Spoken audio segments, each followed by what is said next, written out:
Assalamualaikum warahmatullahi wabarakatuh.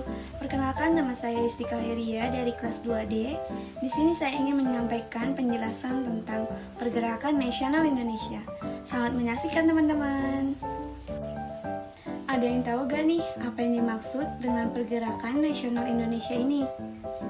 Pergerakan Nasional Indonesia adalah periode dalam sejarah Indonesia ketika kesadaran nasionalisme dan perjuangan untuk meraih kemerdekaan dari penjajahan Belanda mulai tumbuh dan berkembang.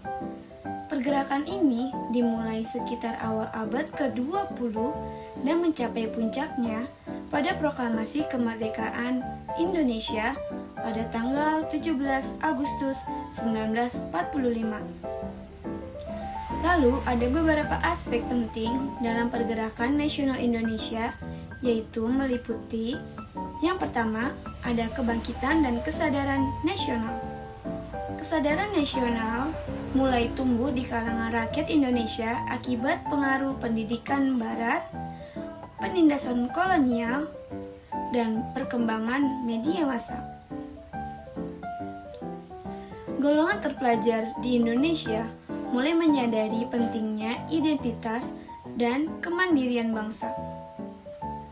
Lalu yang kedua, ada organisasi dan partai politik. Munculnya berbagai organisasi dan partai politik yang berjuang untuk kemerdekaan seperti Budi Utomo, didirikan pada tanggal 20 Mei 1908 oleh Dr. Sutomo dan para mahasiswa Stovia di Batavia yang sekarang menjadi Jakarta. Fokus utamanya adalah pada pendidikan dan kebudayaan. Namun, kemudian berkembang menjadi gerakan nasionalis. Lalu ada organisasi yang kedua, yaitu ada Sarekat Islam yang didirikan pada tahun 1911. Awalnya organisasi ini bernama Sarekat Dagang Islam, didirikan oleh Haji Samawuddin di Surakarta yang bertujuan untuk memajukan perdagangan bagi kaum pribumi dan kemudian berkembang menjadi organisasi politik dengan tujuan memperjuangkan kemerdekaan Indonesia. Lalu ada organisasi yang ketiga, yaitu Indis Pratic yang didirikan pada tahun 1912 oleh Cipto Mangunkusumo dan Ki Hajar Dewantara. Berjuang untuk kemerdekaan dan persamaan hak bagi seluruh penduduk Indonesia atau Hindia Belanda. Lalu organisasi selanjutnya ada Partai Nasional Indonesia yang disingkat dengan PNI, didirikan pada tahun 1927 oleh Insinyur Soekarno dan kawan-kawannya, mempromosikan perjuangan politik melalui pendidikan dan kesadaran nasional.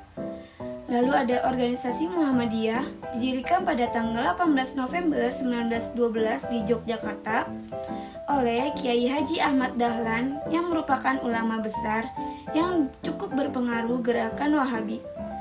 Lalu ada Taman Siswa, didirikan oleh Ki Hajar Dewantara di Jogja pada tanggal 3 Mei 1922.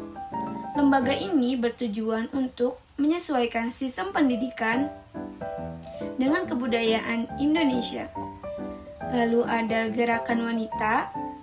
Organisasi ini dipelopori oleh Raden Ajeng Kartini dan Putri Bupati Jepara yaitu Aryo Sasrodiningrat. Kartini juga memiliki cita-cita mengangkat derajat wanita melalui pendidikan dan pengajaran. Lalu aspek yang ketiga, ada peran pemuda dan pergerakan sosial.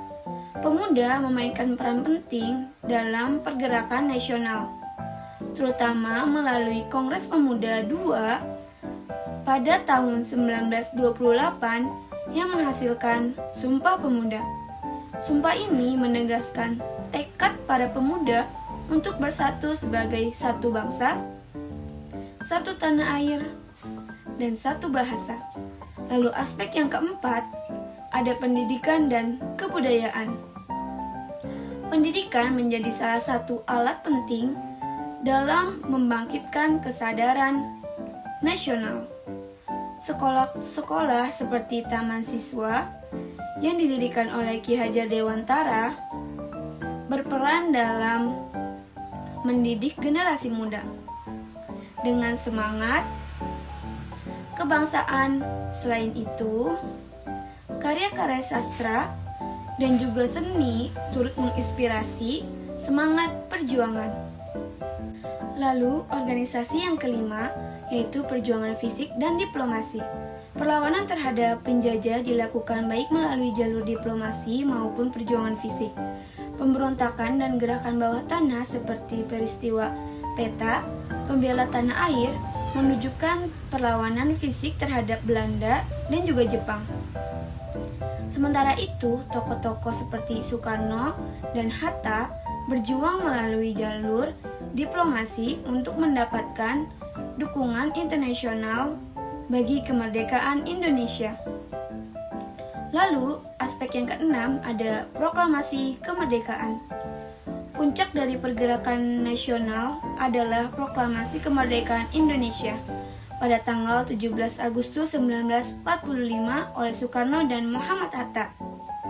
Proklamasi ini menandai berakhirnya perjuangan panjang melawan para penjajah dan lahirnya kemerdekaan Indonesia, yaitu Republik Indonesia. Pergerakan nasional Indonesia adalah bukti nyata dari tekad perjuangan rakyat Indonesia untuk meraih kebebasan dan kedaulatan dari para penjajah.